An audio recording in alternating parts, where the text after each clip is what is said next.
19वीं सदी के एंड में यानी ईयर 1900 में एंटीगा आइलैंड के करीब समंदर की 55 मीटर गहराई में कुछ डाइवर्स के क्रू को बहुत ही पुराना और तबाहशुदा एक एंशिएंट शिप का मलबा मिला था। ये शिप आज से 2000 साल पहले एंशिएंट ग्रीस के दौर में समंदर में डूबी थी, जिसका मलबा अब तक यहाँ मौजूद था।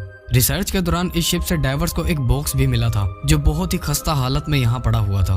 जब उस बॉक्स को खोला गया तो उसमें कीमती ज्वेलरी, मार्बल स्टैचूज और एंशिएंट कॉइन्स के साथ साथ एक जंगशुदा मेटल का टूटा हुआ टुकड़ा भी मिला।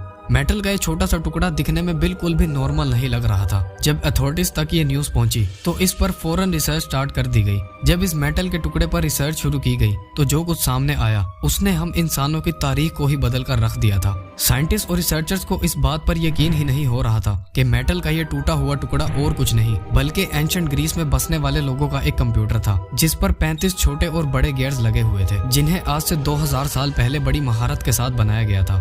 साइंटिस्ट और रिसर्चर्स को अब इस बात की कश्मकश थी कि आखिर इस कंप्यूटर का उस दौर में काम क्या था और इसे किस मकसद के लिए बनाया गया था। जब इस टुकड़े पर डिटेल इन्वेस्टिगेशन की गई तो सारी हकीकत खुलकर सामने आ गई। एंशिएंट ग्रीस के लोग शिप में सफर के दौरान चांद और तारों की लोकेशन को जानने के लिए इसका इस्तेमाल करते थे।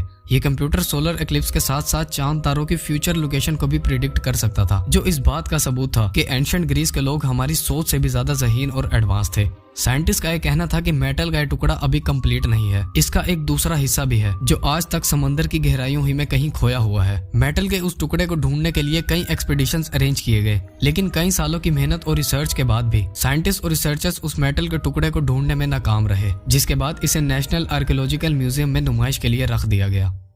समंदर जो हमारी जमीन के आधे से ज्यादा हिस्से पर फैला हुआ है, वो अपने अंदर ऐसे ऐसे रहस्यों को छुपाए हुए है जो अगर इंसान के सामने आ जाए तो उस पर यकीन कर पाना नामुमकिन होगा। जून 2011 में ओशन एक्स कंपनी के डाइवर्स ने खजाने की तलाश के दौरान बाल्टिक